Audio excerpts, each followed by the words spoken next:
Hello everyone. So today our topic is in situ conservation. I hope you all are fine. ठीक है, हमने previous class में पढ़ा था बायोडाइवर्सिटी कंजर्वेशन के बारे में. मैंने आपको एक फ्लो चार्ट बताया था.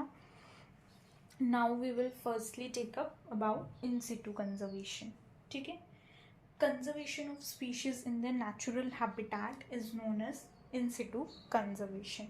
ओके, जैसे कि आपको पता ही है कि जब नेचुरल हैबिटेट्स में हम कंजर्व करेंगे, ठीक है, बायोडाइवर्सिटी को, उसे हम बोलते हैं इन सिटू कंजर्वेशन. ठीक है, इसमें मैंने आपको बताया था national park, wild life sanctuary, biosphere reserve, sacred grooves, ये सब जो है इंक्लूड होंगे.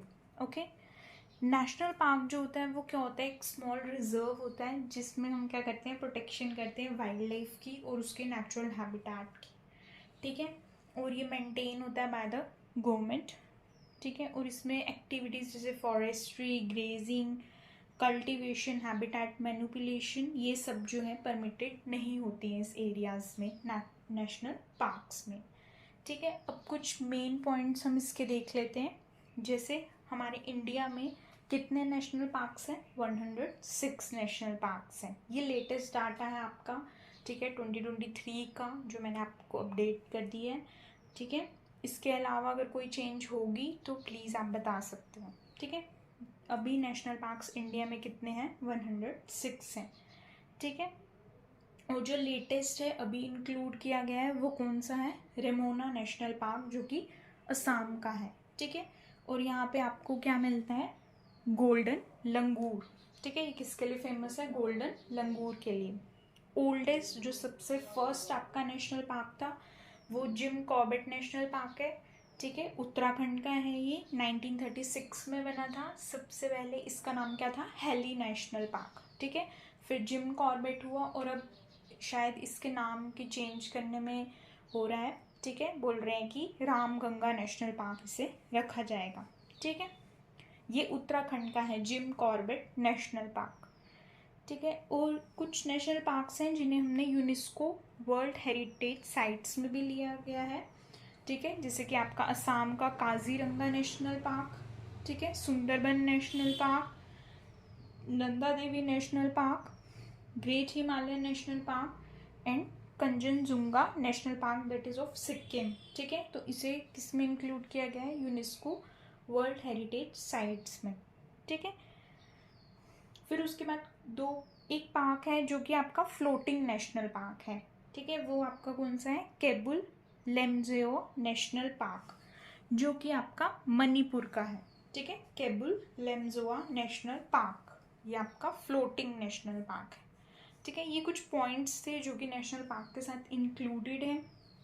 अब आप जिस सिटी से हैं, जिस स्टेट से हैं, तो आप देख सकते हैं कि कौन कौन से नेशनल पार्क जो है आपकी स्टेट में प्रेजेंट हैं. ठीक है, it will help in your exams. हो सकता है कि आपकी स्टेट से कोई स्टेट का एग्ज़ाम होगा तो उसमें स्टेट के ही नेशनल पार्क पूछे जाएंगे.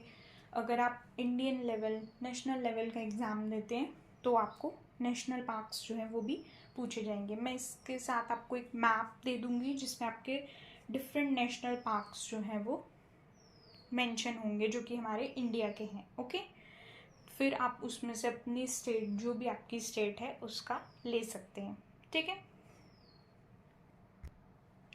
Next is your wild life sanctuary.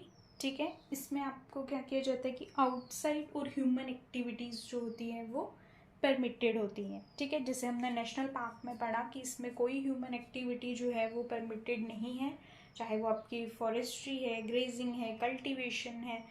लेकिन जो वाइल्ड लाइफ सेंचुरी है उसमें ये एक्टिविटीज़ अलाउड हैं. ठीक है, ये एक प्रोटेक्टेड एरिया है which is reserve for the conservation of animals.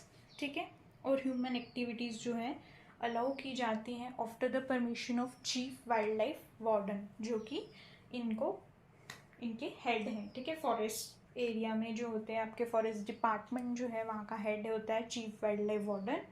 तो उसकी परमिशन के बाद कुछ एक्टिविटीज़ जो है वो ह्यूमन एक्टिविटीज़ अलाउड हैं. ठीक है, टोटल वाइल्ड लाइफ सेंचुरीज हमारे इंडिया में कितनी है? 567. ठीक है, और लार्जेस्ट जो है वो कौन सी है? रणथंबोर, राजस्थान की. Next is your biosphere reserve which is also form of in situ conservation, ठीक है। ये प्रोग्राम जो है बायोस्फीयर रिजर्व का, ये इनिशिएट किया था यूनेस्को ने 1971 में, ठीक है। इसका पर्पज़ यही है to conserve in situ all forms of life, ठीक है, वेदर इट्स प्लांट लाइफ और एनिमल लाइफ, ठीक है। टोटल जो है हमारे इंडिया में 18 बायोस्फीयर रिजर्व्स हैं और सबसे ओल्डेस्ट जो है आपका कौन सा है, Nilgiri biosphere reserve. Biosphere reserve में जो है एक प्रॉपर स्ट्रक्चर होता है, ठीक है। उसमें 3 जोन्स होते हैं आपके, ठीक है, core zone, buffer zone and transition zone. Core zone is your inner zone, ठीक है। जो आपका सबसे अंदर वाला जोन है वो कौन सा है, कोर जोन है, ठीक है। यहाँ पे कोई ह्यूमन एक्टिविटी जो होती है अलाउड नहीं होती, आप इस डायग्राम में देख सकते हैं। कोर जोन जो है वहाँ पे कोई ह्यूमन एक्टिविटी अलाउड नहीं होगी, ओके। बफर जोन जो है, सेकंड जोन जो है आपका आउटसाइड द कोर जोन, उसमें आपके रिसर्च एक्टिविटीज़, ठीक है, इन्वायरमेंटल एजुकेशन रिलेटेड जो चीज़ें हैं वो एक्टिविटीज़ अलाउड हैं बफर जोन में। Last and the outside region is your transition zone, ठीक है, जहाँ पे ह्यूमन सेटलमेंट भी हो सकती हैं, ठीक है, कुछ लोग रह सकते हैं वहाँ। कल्टीवेशन ऑफ क्रॉप्स जो हैं वो भी अलाउड होती हैं यहाँ पे, ठीक है।